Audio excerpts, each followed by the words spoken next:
Okay, I just want to do a really brief discussion of a mini customer analysis that you might do. Now, you'll get a worksheet or two or three in class that takes you through the process of doing some sort of customer analysis, and we will do probably an exercise or two on customer analysis in class. But this is just a quick run through of one way in which you want to do it. Okay, so it's important to be thorough and specific when creating your description of your target market, your target customer. It's not good enough to say, like these people. Okay, you need to be as specific as you can. This description defines the characteristics of the people that you want to sell to. Okay, whether they're cost conscious or quality conscious, under what circumstances do they buy, what other concerns do they have? Okay. If you already have a business, list who your current customers are and what are your trends in sales to them. A common mistake, and this is a mistake that most students, especially starting out in this course, do, is they describe customers in general terms. All the people who want to buy a bicycle, or anyone who needs a resume created, or everybody that has an internet connection, or so forth. Okay, and a way to do this really is to create a customer profile, and you'll get a copy of a customer profile in the course materials. Okay, so to do this customer needs analysis, again, this is just one way in which you can do it, and it's used to identify those customers of product and service whose satisfaction is critical to determine what to produce and how that will satisfy them. Okay, it's a way of communicating directly with customers or potential customers and understand their point of view, eliminating misinterpretation and misunderstanding. Now, you can never totally eliminate misinterpretation or misunderstanding, but at least if you're aware of it, you will reduce the likelihood that it will happen so often. So the purpose of this technique is to identify customers, okay, whose satisfaction is critical to the success of the business and determine what their needs are. Okay, and this information is used in assessing the likelihood that your product or service is going to be successful.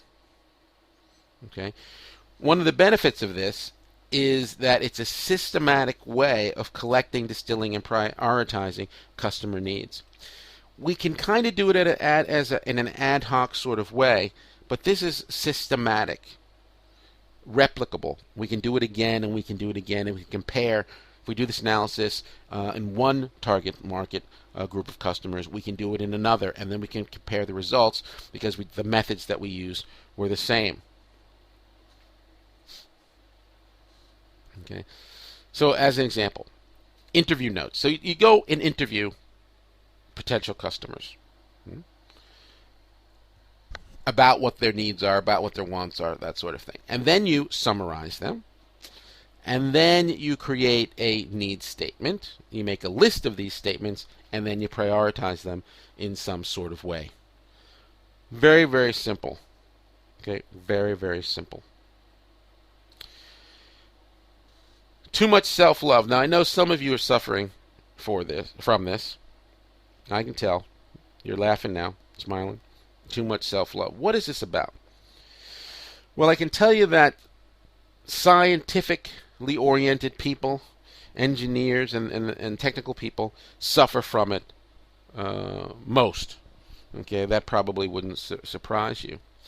But what at the root of it is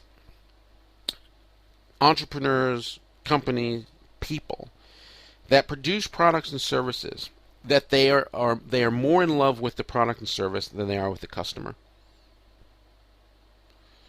Okay. They produce products and services because they can. They don't produce products and services because they meet some sort of need. Now, let me tell you that the ability to sell is one of the most important skills that you can have as an entrepreneur. In fact, one of the most important skills you can have as a business person. And in fact, one of the most important skills you can have as a person. Being able to sell, whether it be products or services, yourself, ideas, whatnot. Okay. But at the same time, selling is hard. Okay. I'm trying to teach you in this course not the only way to do things, but the easiest way to do things, the easiest way to reduce your likelihood to fail, the easiest way to increase your likelihood to succeed. It's not the only way, okay? But it's the best way. So I want you to don't produce products and services and then try to sell them. It's much better to try to sell them and then produce them. It's much better to produce products and services that people want to buy. Okay. Simply put, I mean, let's say that one morning, let's say we work for Western Digital, hard drive company, and we're sitting having some coffee in the morning. We read that Seagate, another hard drive company, has created a hard drive. Now, this hard drive is 2.5 inches and holds 5 terabytes. And we go, wow, gee whiz, that is amazing. Even though it's a competing company, we're all engineers, and we have to give them their props. We are impressed, a technological feat. And one person says, you know what? I think we can put 7 on the same size drive. Another person says, you know what? I think you're right. Next couple of minutes, people start agreeing, and you go, yeah, let's go. And you charge out of the coffee room, and you go to try to put 7 terabytes on a 2.5 inch drive. 6 months, 9 months later, you've accomplished that. Now the question is, what are you going to do with it? Did the customers ask for it? Or did you just produce it because you could? You just produced it because it was a technological challenge. So what are you going to do with it? Now you got to try to find a use for it. Much easier to produce products and services that people want, people ask for, people need, than producing something because you can and then trying to sell it. Always interesting to me that the tin can, was created like 100 years before someone patented a can opener. If you fall victim to self-love, okay, the product and service that you create will end up in the technology museum, and you'll end up in the poorhouse. Okay? So I hope that listening to these lectures, you have some idea of customer space, and we'll explore it a little bit more in class.